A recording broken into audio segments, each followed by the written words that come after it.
Fechamos Daniel e começamos então naqueles que são os profetas menores. São 12 profetas menores, começando então por Oséias.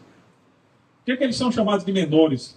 Qual era a estatura dele? 1,60 m, 1,50 m? Será que era isso? Ou será porque eles eram menos importantes do que Isaías, do que Ezequiel, Daniel e Jeremias? Eles são chamados assim, isso foi uma convencionada, né? A tradição e os estudiosos passaram a chamar dessa forma, simplesmente porque os relatos desses 12 profetas são relatos mais breves do que os relatos dos anteriores. Apesar de que em capítulos, Daniel e Oséias têm a mesma quantidade de capítulos. Mas é uma linguagem mais objetiva e um relato mais breve. E quando a gente entra nos profetas menores, que faz parte do nosso plano de leitura anual da Bíblia, e as mensagens elas vão acompanhando o nosso plano, eu chamo a atenção de vocês que a gente já está se dirigindo para o final do Antigo Testamento. Na verdade, a gente começou pelo Novo, o ano passado, e agora a gente está terminando o Antigo, está dando um giro completo na Bíblia, de tal forma que em dezembro a gente vai estar chegando, saindo de Malaquias e entrando justamente em Mateus, para que a gente possa estar falando do Natal, o nascimento de Jesus. Então a gente tem esse sprint, né? A gente tem aí uma reta até dezembro para a gente terminar os 12 profetas menores, e a gente estimula que durante a semana a igreja esteja lendo os textos que são daquele livro, né, que nós estamos. Claro que você pode ler outros textos também, mas se você fizer a leitura acompanhando a igreja, você vai ter o melhor proveito do pequeno grupo que acontece nas sextas, do culto da quarta, onde a gente traz uma leitura, do culto domingo, em que a leitura é feita e a reflexão é feita justamente no livro que está sendo abordado. Ok? Então hoje nós começamos com Oséias.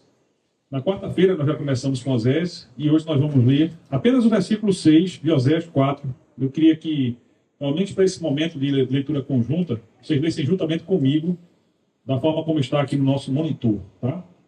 Oséias, capítulo 4, verso 6. Vamos ler todos juntos?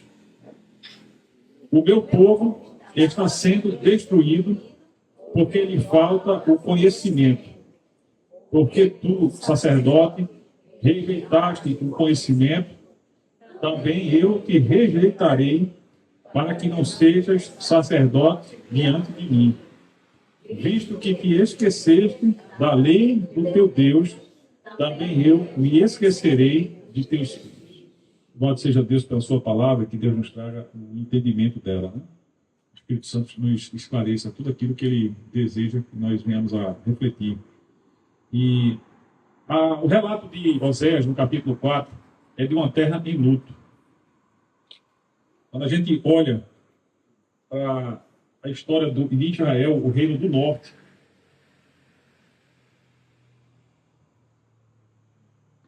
Israel era uma completa desolação, gente. Era um lamento.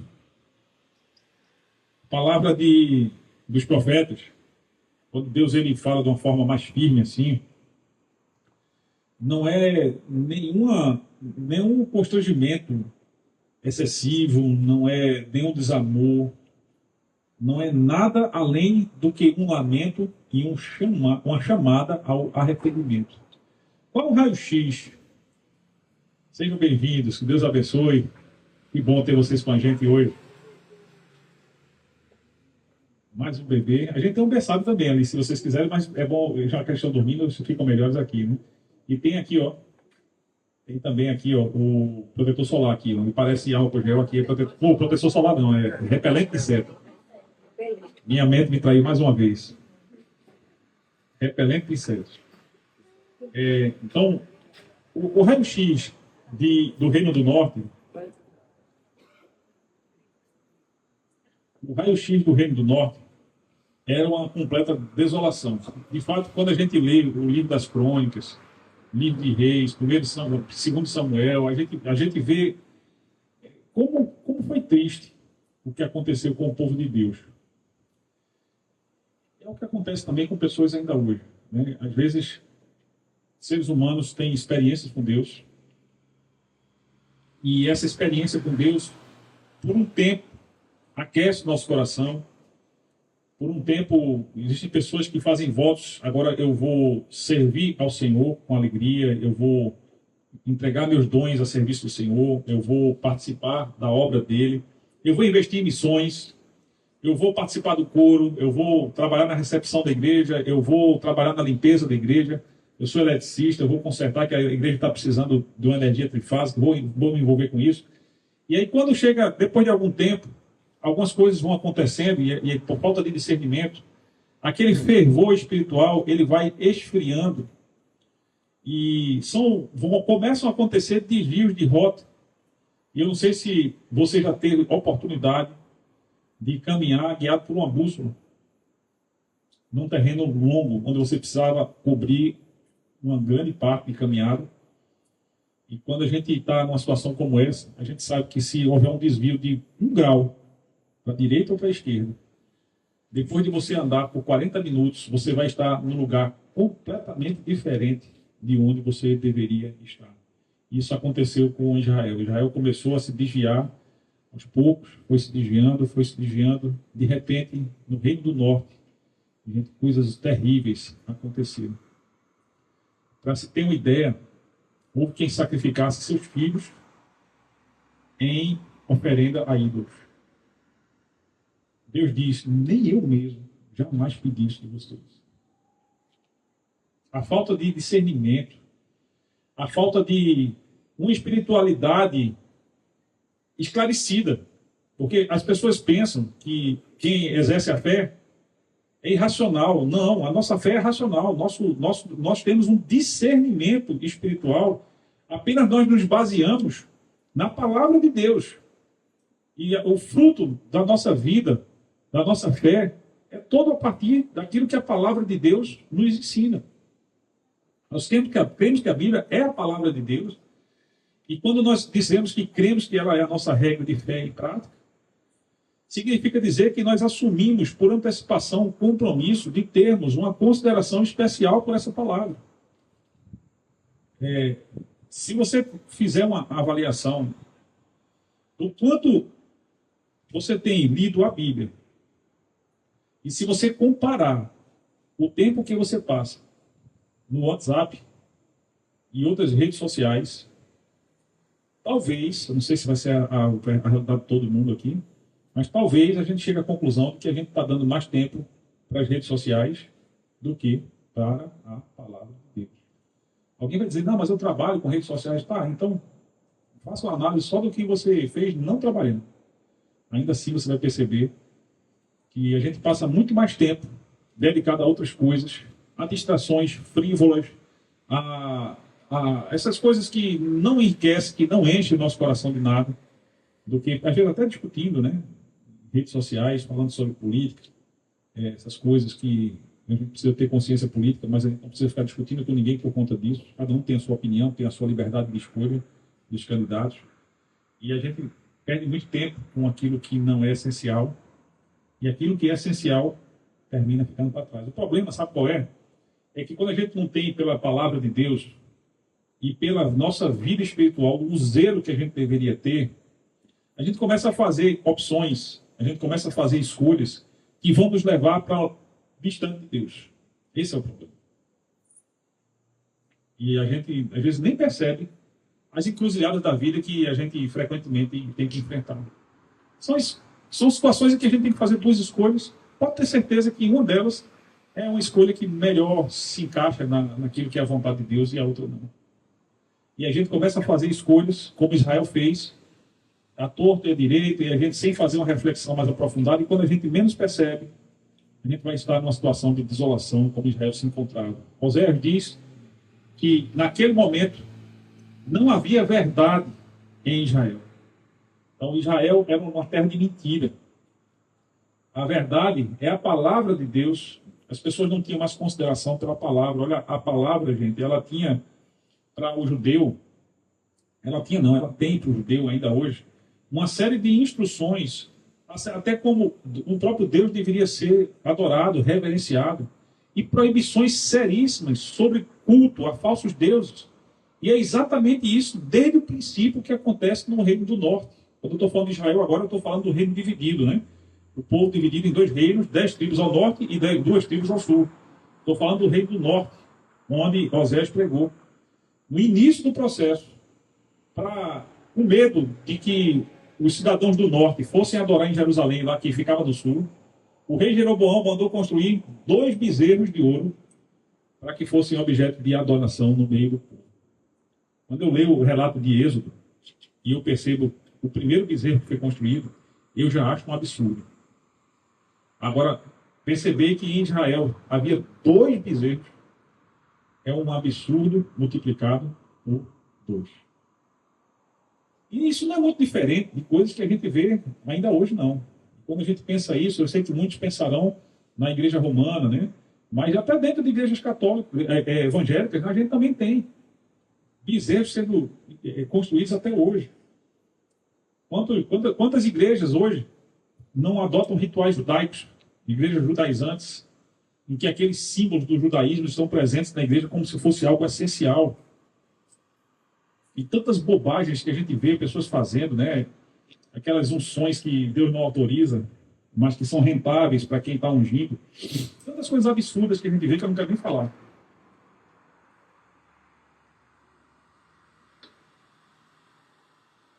Israel era uma terra que não havia verdade. Israel também era uma terra onde não havia amor.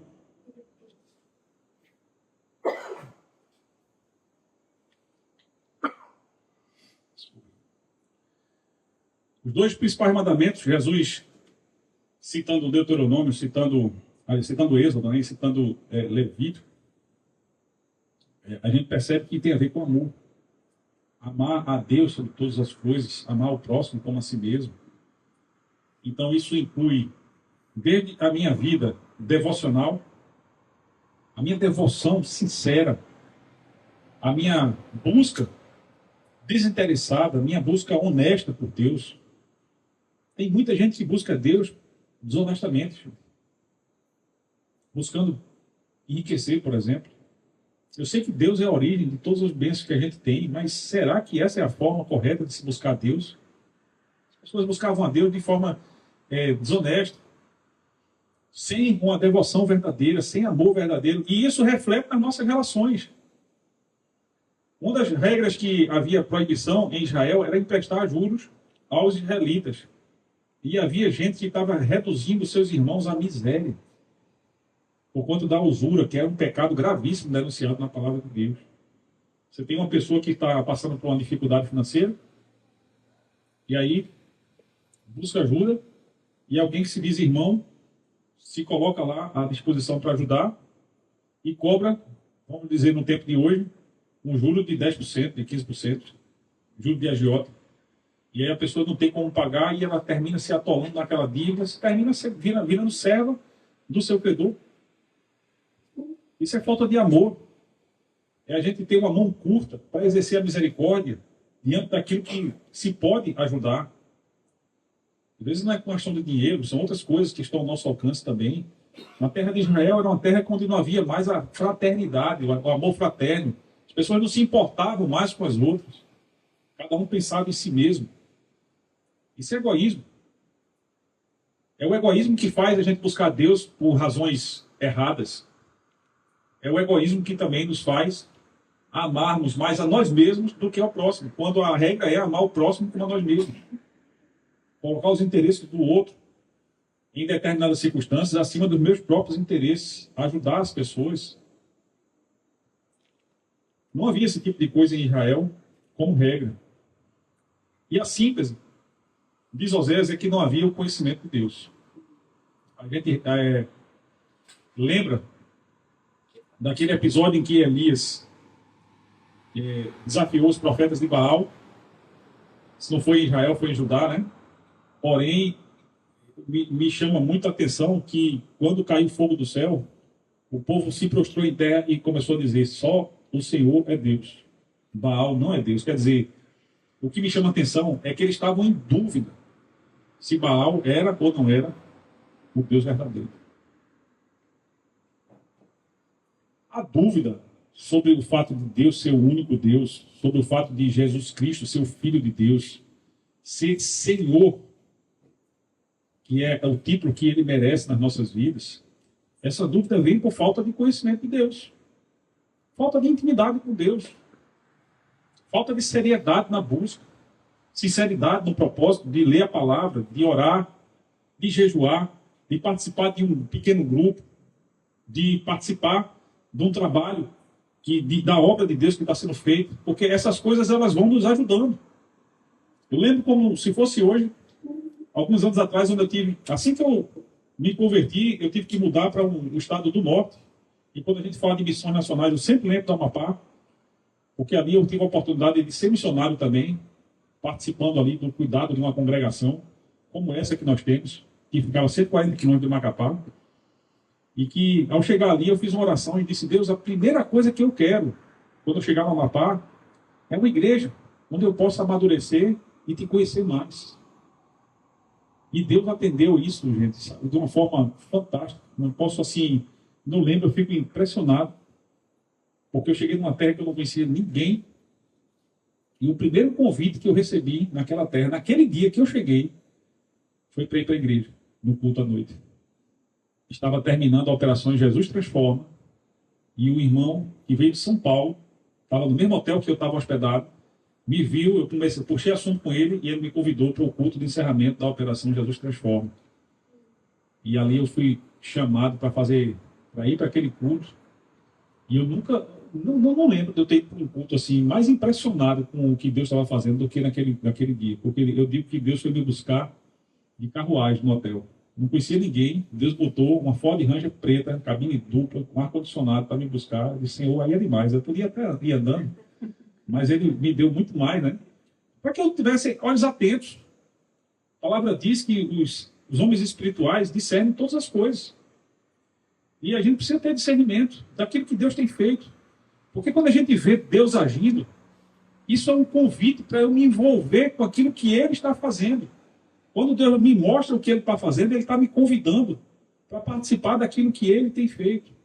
E aí eu participo. Se eu participo, se eu dou o meu passo na direção daquilo que Deus está me chamando para fazer, eu vou ter experiências com Ele. Foi naquela igreja quando eu recebi o chamado pastoral. Ali no ano de 2008, 2009. Na época eu namorava com Miriam. Namorava Miriam, não é comigo. E aí eu disse para ela: né, você saber de uma coisa, eu tenho um chamado pastoral. E minha vida está na mão do Senhor.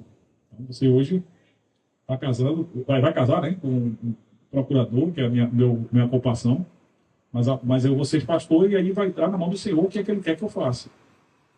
E Miriam me apoiou nisso. Então veja como aquela igreja foi importante para mim, para que eu começasse a conhecer mais a Deus. Esse conhecimento de Deus faltava em Israel, e esse conhecimento de Deus deve sobrar em nós. Porque Jesus Cristo já morreu por nós, pagando o preço dos nossos pecados, nos ensinando aquilo que não era compreendido ainda na palavra de Deus, abrindo uma nova compreensão sobre aquilo que os judeus não entenderam. Ele deu a compreensão, inclusive a compreensão sobre quem Ele era, e Ele nos vocacionou para que, da mesma forma como Ele foi enviado, a gente estivesse enviado aqui nesse mundo, fazendo a continuidade daquilo que Ele começou, daquilo que o próprio Deus começou muito tempo antes. Essa obra de redenção, de salvação, e que leva as pessoas ao conhecimento de Deus. Israel, que havia sido liberto, juntamente com Judá, na época que eles eram um povo só, do Egito, da escravidão, eles foram libertos, gente, sem pagar nada. O Brasil, para conquistar a independência, ficou devendo mais de 500 mil libras esterlinas à Inglaterra, e essa dívida ficou por muitos anos para ser paga. Israel foi liberto da escravidão do Egito sem pagar nada. Ao contrário, eles receberam dos egípcios ouro e prata. E a primeira coisa que eles fazem, quando estão no deserto, é construir um bezerro com aquele ouro que é aquela prata. É muita ignorância, gente. É muita ignorância. É muita cegueira espiritual. É por isso que Oséias diz: o meu povo sofre por falta de conhecimento. Essa ignorância cega que impede as pessoas de reconhecer quem é Deus, o que Ele está fazendo e como Ele nos chama para participar daquilo que Ele está fazendo. É um cenário de luto, é um cenário de desolação, é aquilo que Oséias encontra na terra. E aí, no versículo 10, ele tem uma acusação contra o povo. Ele diz: vocês deixaram de me adorar. Hoje pela manhã, eu pregava em Marcos 5, a cura do Gesareno, por Jesus, a cura não, a libertação, né? Que ele realizou de uma legião de espíritos imundos. E quando Jesus chega até aquele homem, a Bíblia diz que aquele homem foi até a presença de Jesus para adorá-lo, para reverenciá-lo. Isso não é uma coisa típica de espíritos malignos, mas é uma forma de dizer que eles ali, de certa forma, eles se curvaram à autoridade de Jesus. Mas Israel havia se curvado à autoridade de outros deuses. E o que é que isso tem a ver com a minha vida? O que é que tem a ver comigo, com você no tempo de hoje? Algumas pessoas têm uma compreensão errada do que significa o ídolo. Porque se pensa apenas que o ídolo é aqueles objetos de culto. Que algumas pessoas fazem preces para eles, né, quando deveriam fazer uma prece para Deus. E isso não deixa de ser um ídolo. Mas um ídolo é todo objeto, ou toda coisa, ou mesmo qualquer pessoa que é colocada no lugar que é devido a Deus. Se eu coloco qualquer pessoa, quando a gente tem uma criança como as nossas irmãs têm ali, a gente fica tão encantado, né? E a gente dedica tanta atenção, mas a gente não pode colocar nossas crianças, nossos filhos, acima de Deus. As mulheres, né, que são casadas, os maridos, as mulheres, os que trabalham em emprego, os que têm dons, o seu próprio dom, o seu ego, acima de Deus. O ego é um dos maiores ídolos, e o pior de tudo, que é invisível. A gente lida com o ego todos os dias, mas a gente não vê. E por isso a gente não dá a atenção que deveria à idolatria que a gente às vezes faz do próprio ego, a idolatria. É impossível a gente ter uma vida de adoração a Deus quando a gente está adorando outras pessoas ou outras coisas. Quando a gente está se adorando a si mesmo. É impossível. E é por isso que Oséias, no verso 10 do capítulo 4, faz a seguinte frase: vocês deixaram de me adorar. E vocês erraram o alvo. Vocês saíram do Egito dizendo a Josué, antes de entrar na terra prometida, né? Nós serviremos ao Senhor. Em resposta ao apelo de Josué, quando ele disse, né, decidam vocês, eu e minha casa serviremos ao Senhor. E eles disseram, não, nós também vamos servir. Mas agora que vocês já estão estabelecidos na sua terra, agora que vocês já têm casas, vocês deixaram o culto a Deus em segundo plano, e agora vocês estão dando mais atenção aos seus próprios interesses, e até mesmo cultuando objetos, ídolos, feitos por mãos humanas, até mesmo objetos invisíveis, né? ou conceitos, pessoas. Vocês estão adorando outras coisas, mas vocês abandonaram a verdadeira adoração. E isso, como está no verso 1, é um indicativo, né, da acusação do profeta que Deus tinha uma contenda contra os habitantes da terra. Deus, ele estava e ele ainda está em desacordo com esse tipo de atitude. Meus irmãos, eu quero que vocês entendam o seguinte: Deus olha para a terra e ele analisa como é que está a vida espiritual das pessoas. E ele lamenta isso. A esperança do Senhor está no seu povo. O povo de Israel foi chamado para ser, como disse Moisés, um reino de sacerdotes. Um povo de propriedade exclusiva de Deus. Mas aqueles sacerdotes, o que é o sacerdote? O sacerdote é uma ponte. É alguém que facilita a ligação do ser humano com a divindade, seja explicando o que diz as Escrituras, seja apresentando sacrifício em favor do povo. Aquele povo que foi chamado para ser um reino de sacerdotes, foi parar num lugar tão longe de Deus, que o próprio Senhor disse, né, que ele estava rejeitando o povo como sacerdote, para que não seja mais sacerdote diante de mim, visto que te esqueceste da lei do teu Deus.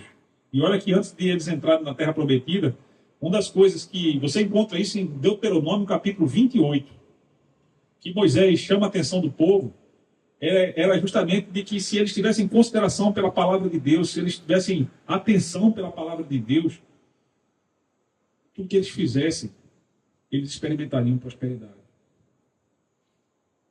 Eles seriam prósperos, todos bem-sucedidos em tudo. Até no entrar e no sair, eles seriam abençoados. Por quê? Porque eles estavam ligados ao seu Deus. Eles estavam ali funcionando como povo de Deus. Mas o povo se esquece de Deus. E qual é o retrato que Oséias encontra? Existia em Israel falsos juramentos. Sabe como é que a gente comete um falso juramento ainda hoje? É quando a gente promete a Deus que vai fazer uma coisa para ele e não faz.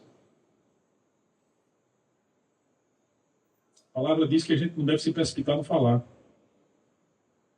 E principalmente quando a gente faz um voto a Deus. Porque Deus não se agrada de todos. Então, quando a gente assume um compromisso com Deus e a gente fica pelo caminho com um falso juramento. Mentiras. A idolatria não deixa de ser o culto é uma mentira. É você cultuar alguém que não merece culto. É você colocar no lugar de Deus qualquer pessoa ou qualquer coisa para ocupar o lugar que deveria ser na sua vida devido apenas a Deus. Furtos. E quando se fala de furtos, a palavra é no sentido genérico, inclusive a usura. É uma forma de você espoliar o patrimônio do seu irmão, do seu semelhante. Homicídios. Homicídio é um pecado gravíssimo. É um crime ainda hoje, né? Dos mais repugnantes.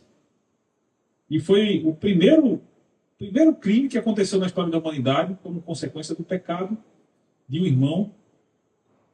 Engraçado não, mas é interessante que a contenda entre eles aconteceu na intenção de agradarem a Deus. Um deles fez uma oferta agradável e o outro fez uma oferta qualquer. E Deus escolheu aquele que fez a oferta agradável e isso trouxe ira para o coração de Caim e ele vai e mata seu irmão.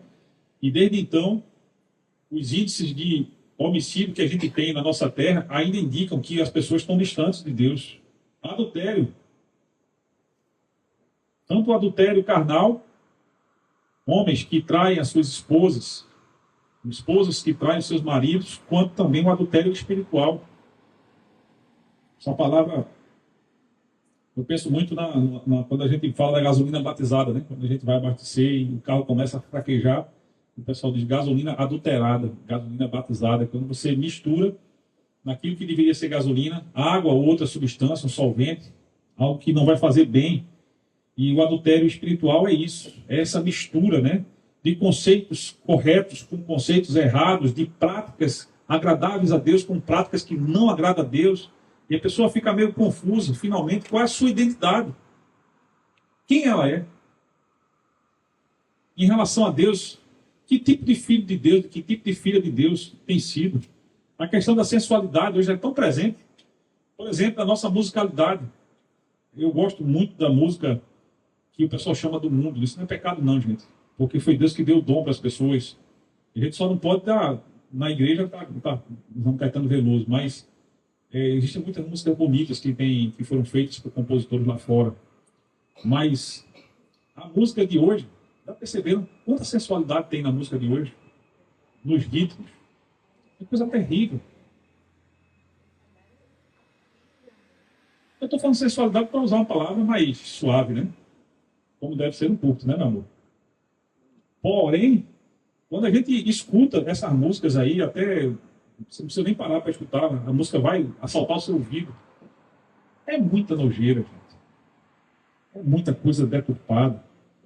Né? E a sensualidade já se manifestava naquela época de diversas formas. Inclusive com a prostituição cultural. O culto às divindades erradas através de práticas sexuais. Que coisa terrível, né? Hoje a gente não tem muita notícia disso aqui no nosso meio, mas a sexualidade hoje ela está sendo empregada de uma outra forma de culto, de um outro ponto de vista. Né? Então hoje existem pessoas que estão vendendo a sua imagem na internet, né, para alimentar a sensualidade de pessoas, e um cristão, Paulo ensinou isso muito bem, essas coisas um cristão não deve nem dominar. A gente deve passar tão longe de tudo isso. que se a gente tivesse ideia do prejuízo que isso causa na nossa vida espiritual, a gente não se aproximava nem da pornografia, nem da sensualidade manifesta nas diversas formas que existem na sociedade. A gente precisa ter discernimento e apresentar diante de Deus as nossas falhas, as nossas fraquezas, para que a gente não caia na mesma situação de Israel no tempo em que Oséias pregou. Idolatria, já falei também. Essa aqui era o raio-x. E eu coloquei essas palavras aqui de propósito como uma escadinha descendente. Né? Só observar, eu coloquei como se fossem degraus aqui, né? Para que a gente pudesse ter uma noção aqui gráfica mesmo de como isso fez com que Israel caísse no fundo do poço, na mais baixa espiritualidade, no pior estado em que eles podiam se encontrar, um povo que foi chamado para ser testemunho de Deus entre as nações. Falta de conhecimento de Deus. E eu queria que, a partir dessa ideia, você se questionasse assim: como é que eu posso conhecer mais a Deus? Porque fica claro que o conhecimento de Deus, ele vai gerar temor. O conhecimento de Deus vai gerar discernimento, esclarecimento, vai gerar engajamento na obra de Deus, vai gerar submissão, humildade, vai gerar ressignificação de atitudes que são pecaminosas, que não convêm aos santos e que eu vou conseguir vencer para poder me tornar imagem e semelhança de Cristo, vencendo a realidade do pecado, que é uma realidade do ser humano, como ser espiritual, me tornando cada dia mais imagem e semelhança de Cristo, tendo a mente dele, conhecendo mais a esse Deus. Como é possível que isso aconteça na vida de alguém? E quando a gente lê a palavra de Deus, existem duas formas básicas de se conhecer a Deus, mas eu queria dizer para vocês que a gente poderia resumir essas duas formas através da experiência. A gente só conhece a Deus pela experiência. Quando a gente experimenta de Deus. E olha que o povo do norte, né, do reino do norte, Israel, havia experimentado muito a Deus. Olha, só o fato de Deus levantar profetas para dizer exatamente o que ia acontecer já era uma experiência com Deus, porque ele não precisava dos profetas, porque já tinha Moisés. Deuteronômio 28, do verso 15 em diante, tem escrito ali tudo o que ia acontecer de ruim se eles não dessem atenção à palavra de Deus. Então já tinha Moisés, Deus ainda mandou os profetas. Isso é experiência com Deus.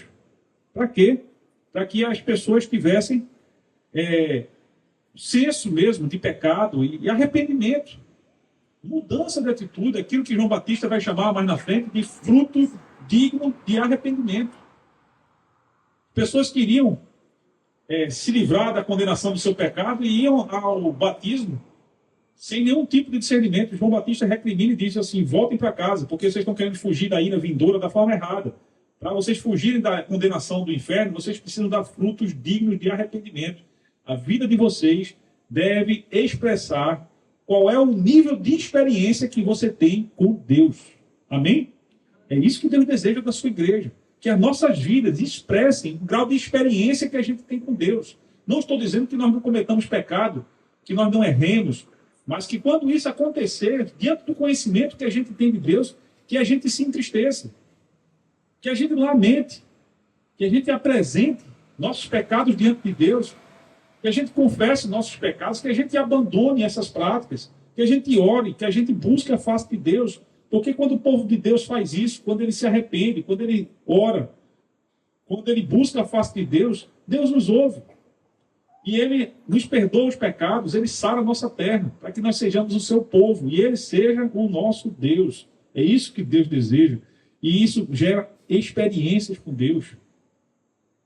Como a gente pode consertar a falta de conhecimento de Deus? Jesus nos dá a dica. Eu falei que havia duas formas básicas, né? E resumir através da experiência. Mateus 22, 29. Vamos ler comigo? Mateus 22, 29, conforme está destacado aqui. Você me ajuda na leitura? Vós estáis equivocados por não conhecerdes as Escrituras nem o poder de Deus. Oséias, olha o que ele disse: o meu povo sofre, está sendo destruído por falta de conhecimento. Olha o que aqui Jesus diz em Mateus 22, 29. Vocês estão errados, porque vocês não conhecem a Deus. Ele diz: vocês não conhecem nem a Escritura, nem o poder de Deus. E essas duas palavras aqui, essas duas expressões, estão equivocadas por não conhecer as Escrituras, nem o poder de Deus. Então, Escrituras e o poder de Deus aqui estão grafados, porque essas duas coisas, elas vão produzir o conhecimento de Deus na vida do crente. Palavra e vida com Deus, experimentando o poder dele. São essas duas coisas. Então, se eu faço essa avaliação e o meu tempo de rede social está maior do que o meu tempo de Bíblia, não preciso passar mais tempo na Bíblia do que na rede social. Não é isso que eu estou falando, mas eu preciso, pelo menos, avaliar como é que eu posso melhorar isso. Amém?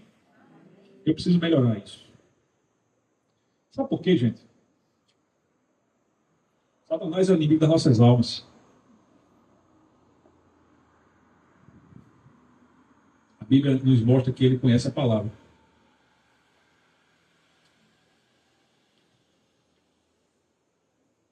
Quando o Satanás comparece no Éden perante o primeiro casal, em Gênesis 3:1, ele pergunta a Eva: o que Deus disse? E ele, a partir daquela pergunta, ele confunde a mente de Eva. Muito tempo depois, no deserto, ele vai até a presença de Jesus Cristo. Leva Jesus Cristo até o pináculo do templo e pede para Jesus Cristo se jogar, tentando confundir Jesus, levar Jesus a pecar. E usa o Salmo 91. Aquele que habita no esconderijo do Altíssimo, a sombra do Onipotente, descansará. E tem uma passagem que ele diz assim: aos seus anjos dará ordem para que te guarde nas tuas mãos e não te suceda nenhum mal. Ele usa esse texto contra Jesus, dizendo: pula daí, porque está lá no Salmo. Quer dizer, ele conhecia o Salmo. Para quê? Ele conhecia a palavra, ele sabia o que Deus havia dito para Adão, mas ele usa a palavra da forma errada para confundir as pessoas. Diferentemente de Eva, que não soube responder como deveria a serpente, depois a gente se aprofunda mais nisso, não vou ter tempo para falar sobre isso hoje. Jesus, ele responde a Satanás da forma como eu e você devemos responder, com a mesma autoridade, com o mesmo conhecimento. Ele cita Deuteronômio e diz: mas está escrito, não tentarás o Senhor teu Deus. E assim ele resistiu às 3 investidas que Satanás fez. Aí eu pergunto para você: você acha que Satanás só foi investir contra Eva e só foi investir contra Jesus? Você acha que ele não vai investir contra a sua vida? Você acha que ele não vai usar a palavra contra você? Até mesmo, muitas vezes, para lhe acusar. Quando você não tem conhecimento da palavra, você não tem uma compreensão da dimensão da graça de Deus sobre a vida de um pecador. Porque é pela graça que nós somos salvos, por meio da fé. Isso não vem de nós, para que ninguém se ensoberbeça.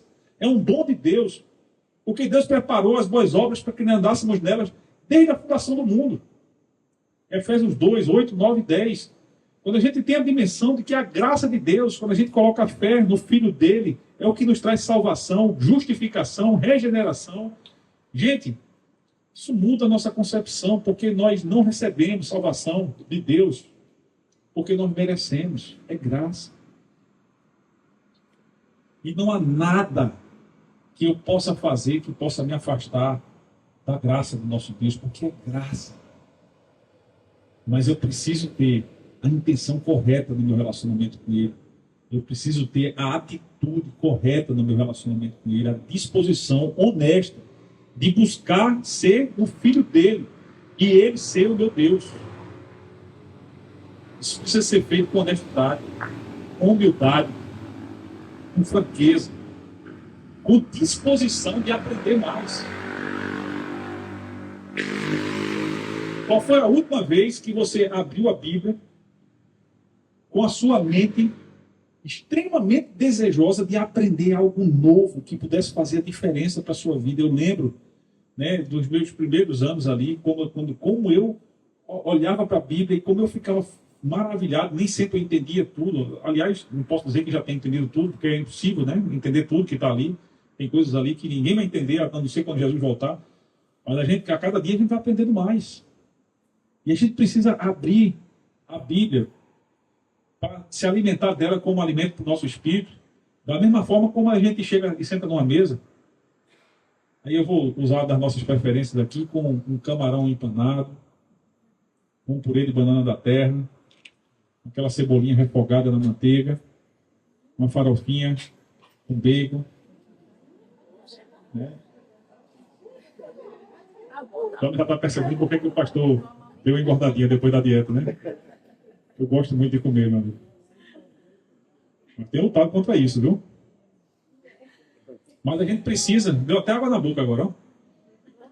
A gente precisa abrir a Bíblia com essa mesma disposição, gente. Com esse mesmo apetite.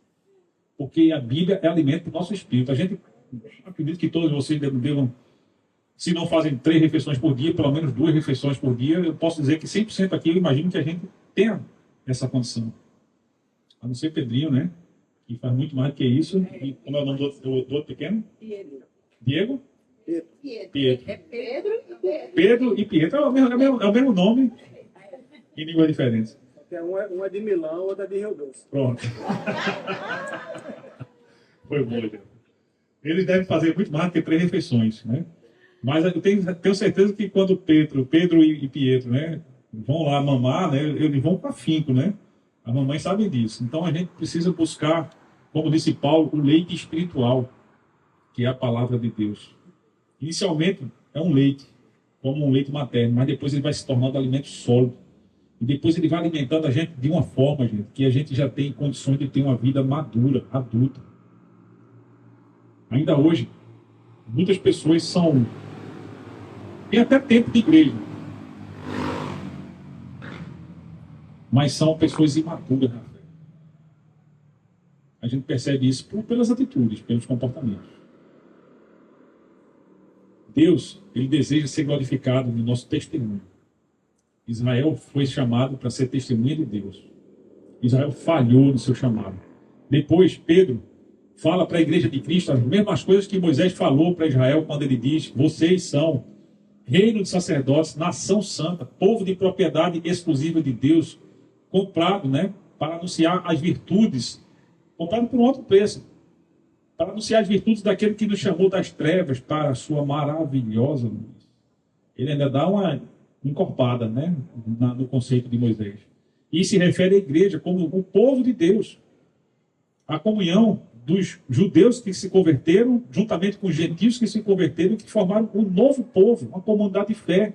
Essa comunidade de fé, ela amadurece, ela cresce, ela se aprofunda no relacionamento com Deus. Através de quê? Através, principalmente, da leitura da palavra e da meditação. Não é leitura somente, não. É da meditação. É degustar a palavra. A gente não coloca lá aquele bocado lá da comida preferida, a gente não fica lá absorvendo os sabores, percebendo, né? Eu pelo menos faço isso. Então a palavra é a mesma coisa. A gente precisa degustar a palavra, sem pressa, com uma atitude de reverência diante de Deus, de desejo, de conhecer melhor o que significa para aquelas pessoas que receberam aquela palavra, como se aplica na minha vida. Nem tudo que está ali vai se aplicar diretamente à minha vida, não, viu? Por exemplo, eu como uma linguiça calabresa tranquilamente hoje. Na Bíblia está proibido comer carne de porco. E aí? A gente está em pecado porque a gente está comendo carne de porco? Está em pecado ou não está em pecado? Tem gente que tem problemas com isso. Por que não leu ainda Atos 15? Atos 15 deixa muito claro que essas exigências não se aplicavam mais para a igreja. Pessoas que não entendem. Uma vez eu preguei na igreja, a pessoa veio me perguntar: pastor, e ali, é justa a dúvida, eu reconheço a dúvida. Eu tenho um desejo de ser cremada, e eu tenho medo de não ressuscitar no dia da ressurreição, porque o meu corpo foi destruído. A gente pode achar engraçado, mas para ela era uma dúvida tremenda. Vá ler 1 Tessalonicenses, capítulo 4, que você vai ver que está escrito lá que todo mundo vai ressuscitar, independentemente de ter sido cremado, sepultado. Todo mundo vai ressuscitar, embora para uns o destino seja um e para outros o destino seja outro. Quem é que esclarece minhas dúvidas? Quem é que alimenta o meu espírito? Quem é que me dá o discernimento, a força, a vitalidade para que eu possa viver no espírito? É a palavra de Deus. E é através dessa palavra que eu vou conhecer o poder de Deus. Como é que isso acontece? Quando a gente ouve a palavra do nosso Deus, frequentemente a gente entra em crises. As crises fazem parte, viu? Você não está em pecado por estar em crise, não. A questão é quais as escolhas que você vai fazer diante das crises que você enfrentar. É comum, por exemplo, no final das nossas administrações, normalmente a gente dá a oportunidade de aqueles que nunca confessaram a Jesus como o Senhor e Salvador de suas vidas de fazerem isso. Quando a gente fala isso, a pessoa normalmente entra em crise. Quem não está muito seguro entra em crise. Porque fica racionalizando, fica imaginando uma série de coisas, sem saber que diante dela está a melhor decisão da sua vida ao dispor dela. E aí, às vezes, ela faz uma escolha de não confessar Jesus e sai, né? E sai, volta para casa, sem experimentar a alegria que Deus tinha preparado para ela. É assim. Ao contrário, quando a gente faz a nossa entrega, quando a gente ouve a voz de Deus, a gente faz a nossa entrega, não somente para a conversão, para quem já se converteu não vai se converter de novo, mas para as decisões que a gente precisa tomar na nossa vida. Quando a gente faz decisões, toma decisões alinhadas pela palavra de Deus, mesmo que nos custe algo, mas a gente vai experimentar a alegria. Hoje pela manhã eu pregava na Emanuel e uma irmã, ao final, veio falar comigo. Né? E ela disse assim, pastor, eu gosto... Disse ela, né? Pastor, para a glória de Deus, viu, gente? Eu gosto tanto quando o senhor prega. E eu senti como se ela estivesse dizendo assim, eu queria que o senhor estivesse mais presente aqui, né? Aí eu expliquei para ela, disse, minha irmã, louvado seja Deus por isso. Porque eu mesmo não me sinto, não me reconheço como um excelente pregador, nem um ótimo pregador. Não é falsa modéstia, é realmente o poder de Deus se faz algum efeito que atua através da minha vida. Mas sabe por que eu não estou mais presente aqui? Porque um dia o Senhor disse para mim, agora eu quero que você vá para o Pai. E eu disse ao Senhor que Ele era Senhor da minha vida. Se Ele é o Senhor da minha vida, Ele tem o direito de mexer com a minha vida. Ele tem o direito de me pedir o que Ele quiser. Mandar mais ainda. Então, eu obedeci ao chamado de Deus. Conversei com a minha esposa. Minha esposa hoje está cansada, né? Está sentindo dor. Conversei com ela e disse, amor, Deus está me chamando, vamos lá. Vamos lá. E a gente veio. E uma das coisas que eu pensava na minha cabeça foi, Deus, eu não conheço ninguém no Pai. Ninguém. Como é que vai ser isso? A gente fica racionalizando, né? Depois de 3 anos e meio, eu já conheço tanta gente. Se brincar, eu já conheço hoje mais gente no Pai do que fora do Pai. Não estou exagerando. Mas assim, já conheço tanta gente aqui. Conheci meu irmão Eudes, que está ali, ó, pau para toda hora, com o celular dele sempre à disposição para os nossos irmãos acompanharem aqui no nosso Instagram. Conheci Lícia, né? Que foi batizada recentemente. Conheci Pedrinho, que logo, se Deus quiser, vai estar sendo apresentado aqui na nossa igreja. Papai, né? Mamãe, conheci Hugo, conheci tanta gente boa, né? Que foi possível simplesmente porque a gente disse sim, Senhor. Então é assim que a gente vai ter o conhecimento do poder de Deus. Porque o Senhor, ele diz assim, é verdade, meu filho, você não conhece ninguém lá no Pai. Mas sabe por que você vai fazer a obra? Porque é pelo meu poder, não é pelo seu conhecimento. Amém? Sabe por que você vai dar certo? Não é porque você seja rico, nem você seja pobre. É porque eu vou dar as condições para que aconteça. E tem sido assim, queridos. E de domingo a domingo, eu venho para cá. Hoje eu tive uma emergência com a minha família, madrugada. Dormi mal. Hoje, para vir para cá, foi uma luta, foi uma crise de fé. Mas eu vim, estou firme aqui, e é pelo poder de Deus. E eu vou sair daqui hoje com alegria no coração, porque por mais um domingo, a palavra de Deus foi pregada para quem quisesse acessar o dispositivo e escutar, ou simplesmente abrir o portão está aberto e chegar, como alguns chegaram aqui, para a glória de Deus. E enquanto Deus permitir, nós vamos estar fazendo a mesma coisa, até que Jesus volte E aí a gente vai tendo experiências. Olha que experiência a gente teve, né, com o batismo de Lícia, né? E o testemunho de Lícia, né, que mostrou como ela orou e pediu a Deus na virada do ano para mudar a vida espiritual, para se aproximar da igreja. E aí ela se aproximou com gosto, com gás, veio com sede, com fome, com vontade de servir. Isso nos traz, gente, uma dimensão daquilo que Deus está fazendo. Não somos nós, é o Senhor que está fazendo, e a gente está tendo a oportunidade de contemplar isso. E quem não acompanhar isso vai perder. Isso é que nem um cavalo selado, como se diz no ditado, né? É você ver a oportunidade passando e você perder, porque Deus está chamando a gente para fazer parte disso. Quem disser sim, vai ter experiências com Deus e vai ver o poder de Deus acontecendo através das coisas que vão acontecer quando a gente obedecer. Amém? Isso é verdade. Creia nisso. Então, quando você tiver suas crises, isso é normal, todo mundo tem. Eu também tive minhas crises. Mas, quando a gente faz escolhas alinhadas pela vontade de Deus, gente, é outra história. A gente vai ter experiências com Ele. E Jesus disse, vocês estão errados, porque vocês não conhecem nem as Escrituras, nem muito menos o poder de Deus. A maior evidência de que Jesus estava certo é que eles crucificaram Jesus. Olha, Jesus era o Filho de Deus. Era o Messias prometido, que ainda hoje é esperado por Israel. Israel, meus irmãos, minhas irmãs, até hoje espera o Messias.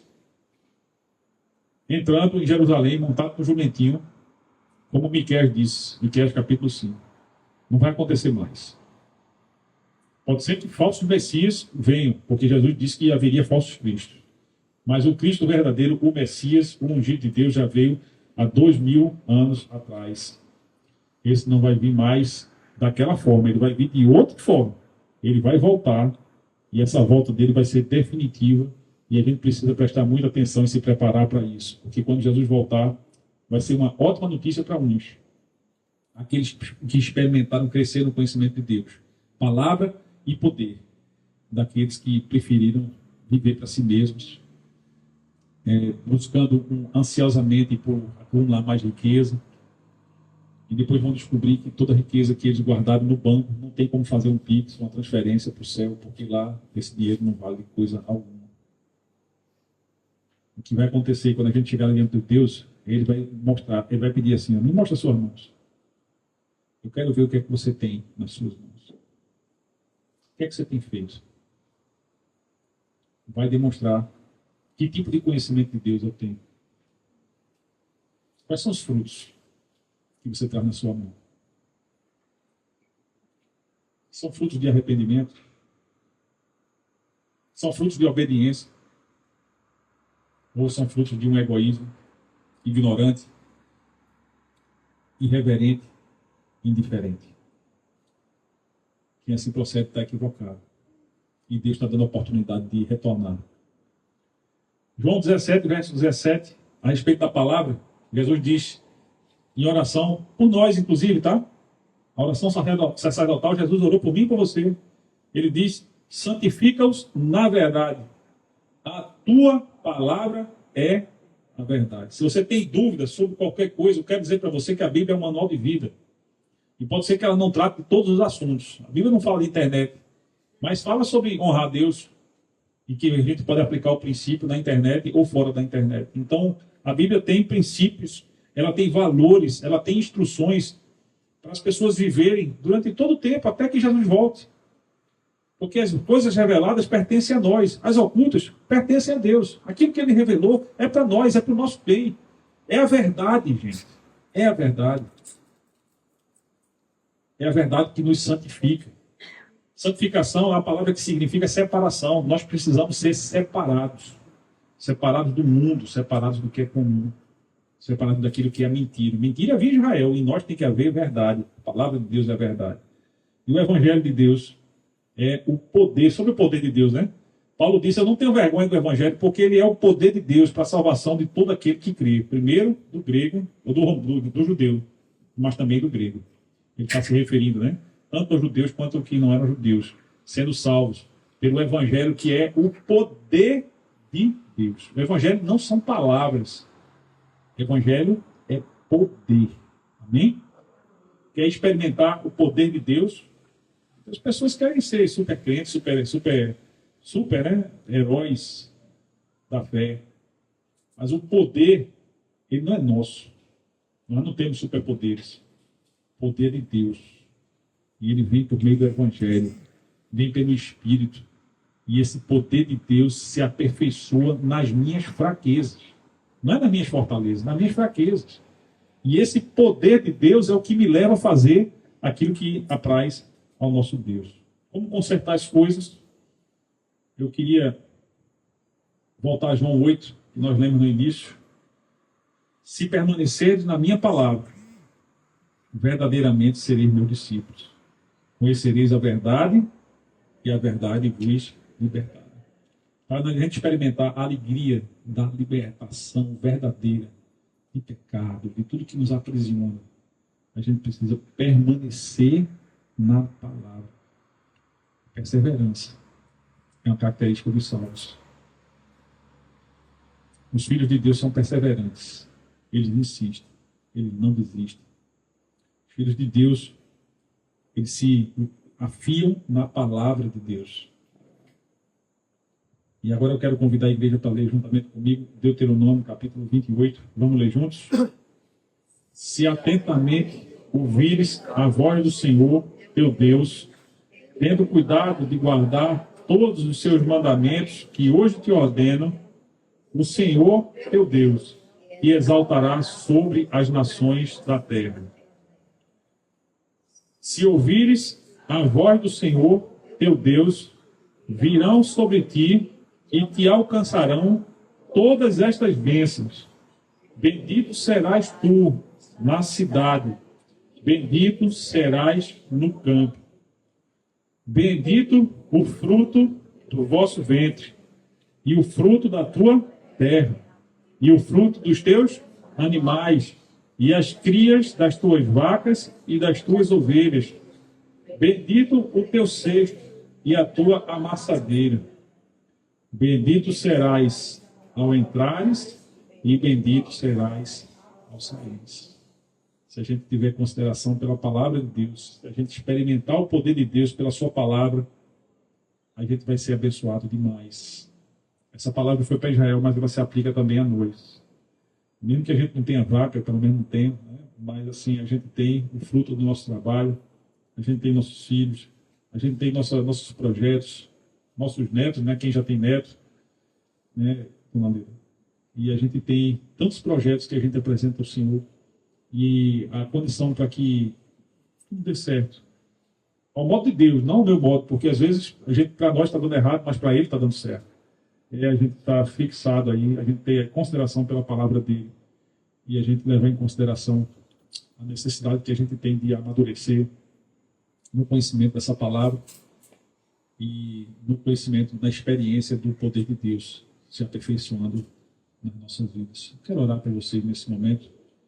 Encerrando a nossa reflexão, eu quero pedir ao Senhor que abra as mentes de cada um de nós.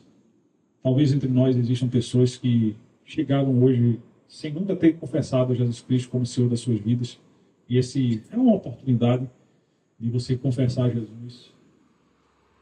Eu nem vou pedir você que se levante, nem fique de pé. Eu vou pedir apenas que você fique no seu coração de joelhos diante do Senhor, dizendo: Senhor, a minha entrega está sendo feita. Depois, se você puder compartilhar comigo, isso vai ser uma alegria muito grande. Eu quero orar pela sua vida. Eu quero orar também por aqueles que precisam, reconhecem que precisam. E eu acredito que eu estou nessa lista, conhecer mais a palavra de Deus, experimentar mais o poder dele. Que a gente possa fazer isso como quem busca se alimentar daquela comida bem gostosa. Que a gente possa buscar a palavra do mesmo modo. Vamos orar nesse momento. Pai eterno, eu te dou graças pela tua palavra, Senhor. Eu te agradeço, meu Deus, porque ela encontra eco nos nossos corações e ressoa até nossas mentes, para que nós possamos entender que nós fomos chamados para fazer a diferença, Deus. E fomos chamados também para fazer diferente. Nós não fomos chamados para olhar para o texto de Oséias e trazer como verdade para nossas vidas que nós não temos conhecimento do Senhor. Nós somos chamados, Deus, para testemunhar o mundo que conhecemos, Deus. Porque vida eterna é te conhecer como o único e verdadeiro Deus e a Jesus Cristo a quem tu enviaste. Nós temos acesso à vida eterna pela fé em Cristo. Talvez entre nós existam pessoas que ainda não se entregaram, Senhor Jesus Cristo, Deus, que haja essa entrega hoje, Deus. Ninguém sai daqui hoje, se esse é o caso, Deus, sem fazer a sua entrega de vida e logo está experimentando a experiência do batismo, se alegrando, Senhor, com a vida abundante que Jesus veio para oferecer. Para que bendito seja, Senhor, os seus celeiros, bendito seja a sua família, seus filhos, bendito sejam os seus projetos, para que as suas vidas realmente sejam abençoadas, Deus. E a única forma é nós estarmos conectados contigo, Deus. Que essa conexão aconteça, Deus, da única forma como pode acontecer, é por meio da fé em Jesus. Que se há alguém entre nós que ainda não se entregou, que possa fazer a entrega, Deus. Eu te oro também, Senhor, por favor, daqueles que reconhecem a necessidade de amadurecer na fé. Porque nós não fomos chamados, Deus, para sermos bebês na fé durante todo o tempo, Deus. Fomos chamados para crescer um crescimento progressivo e consistente. Palavra e experiência do teu poder, Deus.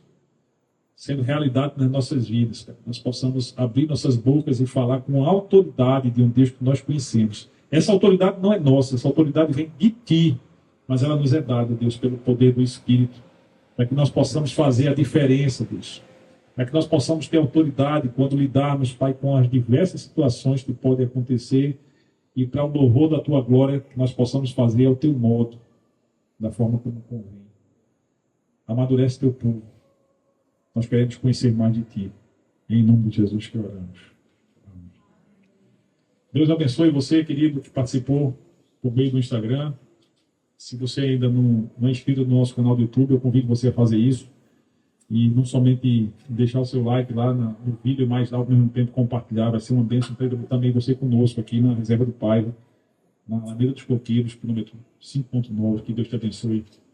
E para nós que ficamos, é o nosso momento de despedida.